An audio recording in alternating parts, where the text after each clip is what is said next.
So today I'm going to be presenting on lecture 1 and just a little review on that. My name is Konrad Willey, and in this review we're going to be talking a lot about what chemistry is and kind of an introduction to chemistry and the course in general. So chemistry is a part of our everyday life.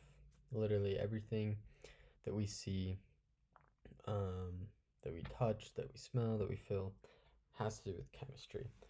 Um, and chemistry is also the study of matter. Anything that has mass and takes up space is what matter is. So in chemistry, you study that.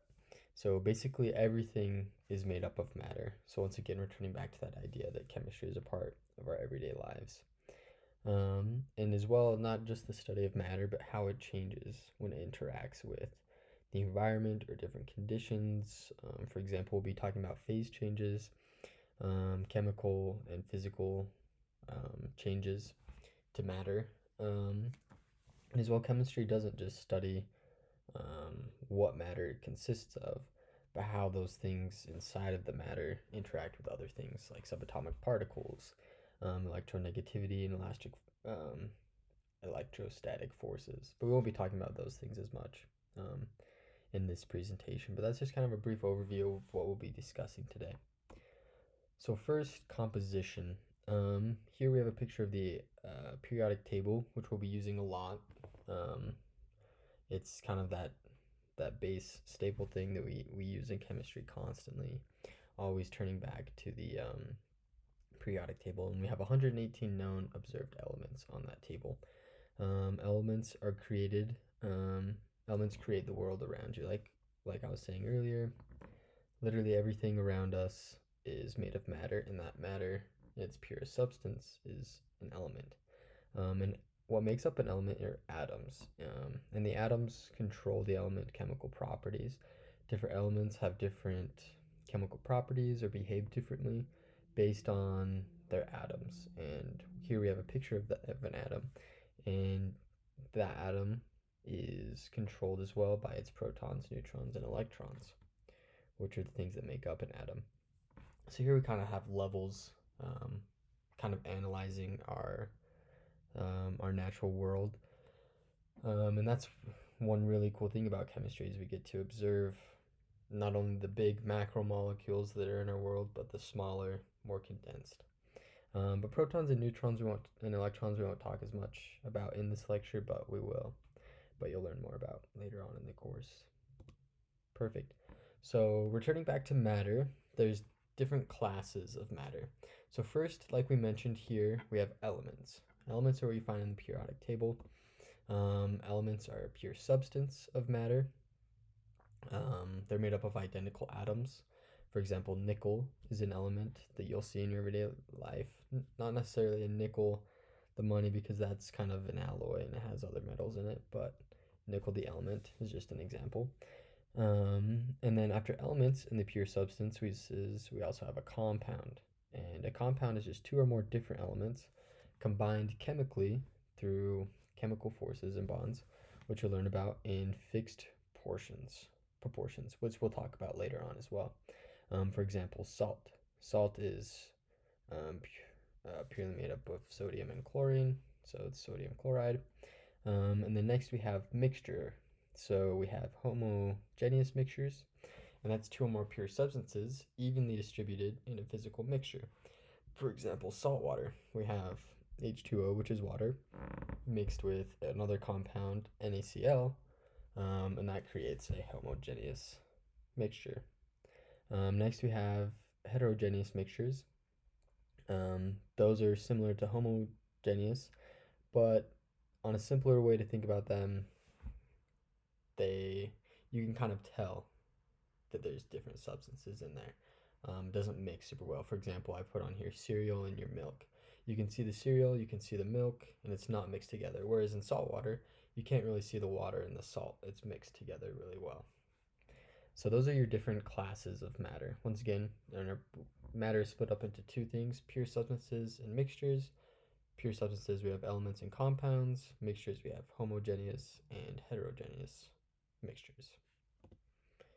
Sweet. So I thought I'd do a little quiz here. What is O2? Is it a pure substance element, a pure substance compound, mixture element, mixture compound? The answer is it's a pure substance element.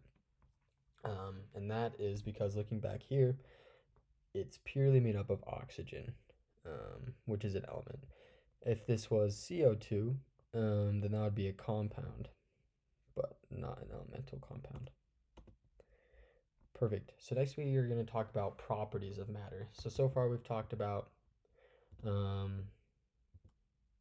different types of matter. Now we're going to talk about the properties. So within matter you have chemical properties and physical properties. Chemical properties are kind of harder to tell most of the time. They're how atoms interact with one another. This can only be observed by reaction. So here I have a picture of a bolt rusting. That's a chemical reaction that was caused by the atoms interacting with other atoms, and you can only see that when they are reacting. Whereas a physical properties can be observed without changing the material. The obvious properties, the colors, the odor, the density, and the conductivity and solubility, how well it mixes and other things are all examples of physical. So here I have a picture of ice melting. You can observe that. That's not changing the makeup of the ice. It still has hydrogen and oxygen elements working together. It doesn't change the chemical properties there. However, it changes its physical state. It goes from a solid to a liquid. Extensive properties are changed depending on the amount. So here our intensive physical properties are once again color, odor, density. Those do not change no matter how much of something you have. For example, with water, the density is the same if you have a teaspoon of water or gallons and gallons of water. It will still smell the same, it'll be the same density, still the same solubility, etc. But extensive properties change with amount. So the length, the width, the mass, the volume are all extensive. So obviously a tablespoon of water has different extensive properties than a gallon of water, for example. So talking now about physical states. So here I talked a little bit about ice melting. So that leads us into these physical states here. So there's 3 physical states: gas, liquid, solid. And those are each affected by different properties. So solid is a distinct shape and volume, and molecules are closer together. So here I have a picture of solid. We can think of it as ice. It has a distinct shape. It doesn't really form well to different things. It's just always how it is, and the molecules are closely together. Whereas when you have a liquid, it has a distinct volume. The volume never changes, but the shape can change depending on what container you put it in. So molecules are a little bit more spread out than a solid, but not quite as much as a gas. So a gas has no distinct shape or volume, and it will always expand to fill the container. Here you can see, for example, the solid stays the same even though it's in a big container. It doesn't grow, stays together, the molecules stay close together, and the liquid starts to fill the container a little bit more, and then the gas will just expand as much as it can. Perfect. So that's a little bit about physical states of matter. Next, we're going to talk about phase changes. So how you go from a solid to a liquid to a gas, and back from a gas to a liquid to a solid. Once again, these are examples of physical changes, not chemical changes. Perfect. So here we have a phase change diagram, which kind of you learn more about later on in the course, but it's a great way to start learning about it here. So here you begin with a solid, and as the solid warms, as there's more energy, it will melt. And then you have this phase of a solid, then it melts, and then the phase change to a liquid, and then the liquid boils and it changes to a gas. And then you can go back down the other way. As the gas cools, it condenses. As it condenses, it turns into a liquid. As the liquid freezes even more, it turns into a solid. So as we're doing this, though, once again, the chemical properties of this matter do not change. You'll have the same elements from when it's a solid to a gas for physical phase changes. Just because it's a solid here and a gas at the top of this diagram, it still will be made up of the same elements. Perfect. So now, once again, a little bit more about chemical versus physical changes. I have some examples here. So phase change, once again, is does not alter the substance identity at a molecular or atomic level, whereas chemical reactions alters the identity of a substance at an atomic molecular level. So here, physical changes, ice melting. Ice is still water, it's just in liquid form. Chopping wood, the wood is split into two, but it's still wood. Shredding paper, it's shredded into little paper, it's still paper though. And finally, mixing gray and green marbles. They're still marbles, even though they're mixed up. However, with chemical changes, like burning wood, it was wood and the elements in the wood, but as they underwent a combustion process, the reaction there changed the chemical properties of that wood, split it into oxygen and hydrogen and other things like that, as well as mixing vinegar and baking soda. You mix those two things together and they create something new, and they lose their original identity of vinegar and baking soda. They become something new, and you can't really reverse that process, as well as rotting a banana or fireworks. Fireworks, once again, is another example of combustion process, and the original elements that were there combine with something else or react, and then they become something completely different, made up of different things. They lose their identity at an atomic molecular level. So next, we're going to talk a little bit about energy. So there's three types of energy. First, we have potential energy, then we have kinetic energy, and then we have radiant energy. So each of these types of energy is extremely important. We see them in our everyday lives, we just don't really know it. And here I have an example or a diagram of kinetic and potential energy. I'll explain it a little bit. So before I explain it though, there's something else that's really important. It's the law of conservation of energy. And this law basically is that energy cannot be created or destroyed, only converted from one form to another. So for an example, back to burning this log, we weren't creating energy as we burned the log, but the energy in the log was converted into something else as it underwent a combustion process. So here on the diagram, talking a little bit about potential energy. So our total energy here at the top stays the same. It's constant.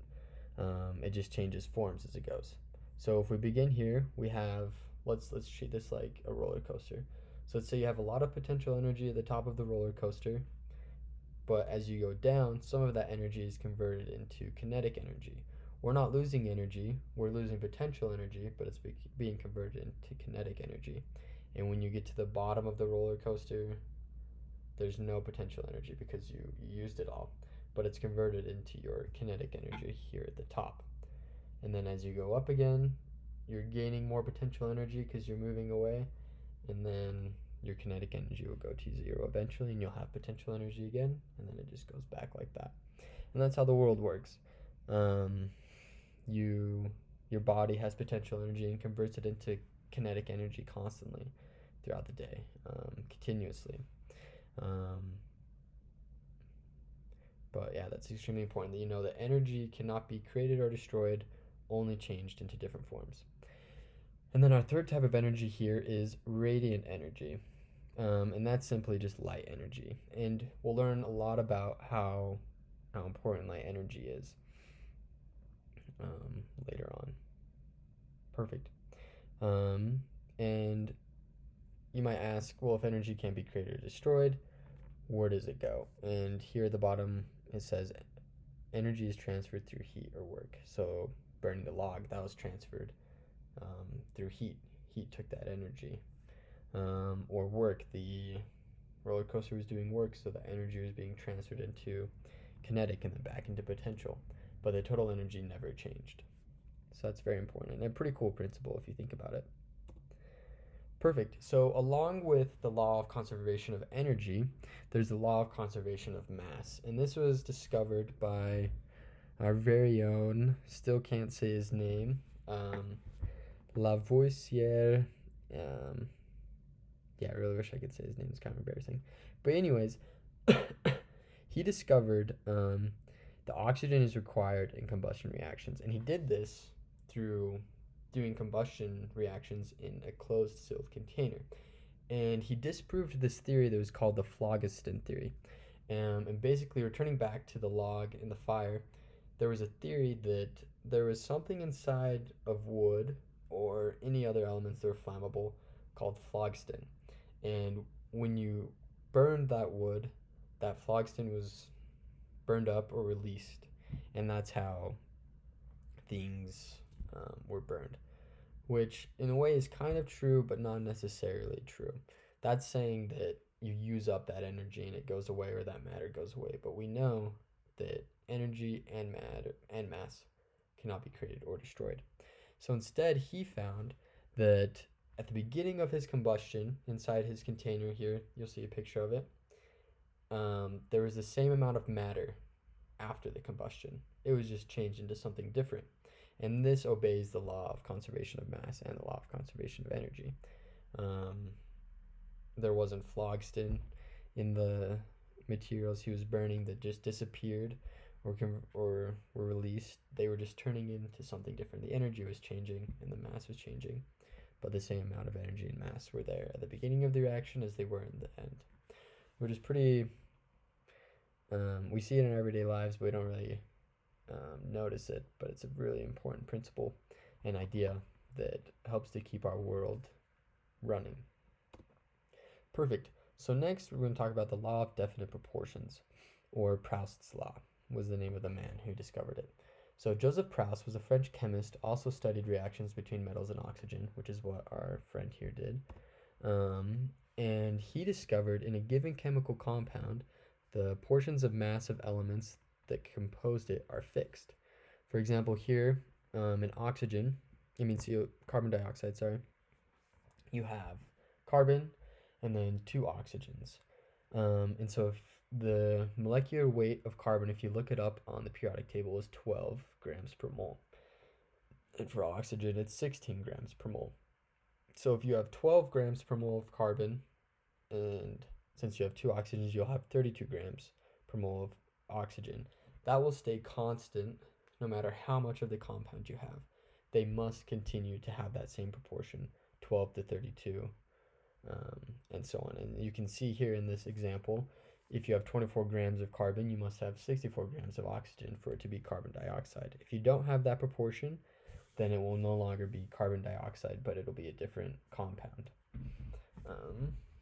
And that's the law of definite proportions.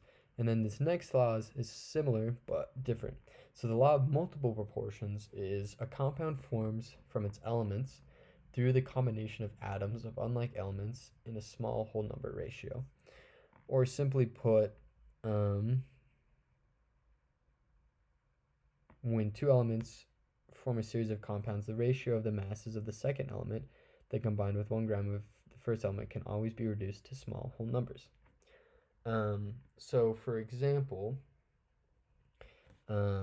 we have, if we have 1 gram of carbon monoxide, then you take that and you have the 12 grams from the carbon, and that must equal to 16 grams of oxygen for it to stay carbon monoxide.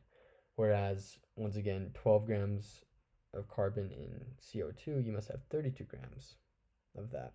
And that's our ratio there. So you take that, you divide them, and it'll give you that ratio there. And this is evidence in atoms that we see as well, which is a really cool principle. And it becomes really important later on in the course as well. Cool. So next we're going to talk about formulas and models. So there's a lot of different models and formulas that you'll see in this class and in chemistry, and they're all very important. First, we have the molecular formulas. These are just usually elements with a coefficient next to it. For example, C2, C4. And you'll learn about empirical and molecular, but that'll be later on. Empirical is just a simplified version of molecular. And then you have structural formulas, which is like this picture here, where you kind of draw it out. And that's super important as well, because then you'll see how the hydrogen interacts with the carbon. You'll be able to tell if it's a polar or non-polar molecule. But you must write it out and kind of draw it out to get a feel for how that compound really behaves. So structural formulas are really important. And condensed structural formulas can have a similar importance if you already have a good understanding of structural formulas. And that's this one down here. They kind of just simplified. Instead of drawing 3 hydrogens attached to the carbon, they just do CH3, and so on. And then ball and stick model is this here. That kind of gives you a more 3D grasp on how the model of the atom or element looks. And then you have space filling model, which is this cool spinny one here. And that, once again, kind of gives it a more realistic feel of how elements and compounds behave in space, which is super important. Finally, the scientific method, which is super cool in my opinion, is a systematic approach to studying the natural world. So we talked at the beginning about how chemistry is basically the study of matter in our natural world, trying to understand how things behave with each other, why they behave the way they do, what things are made up of.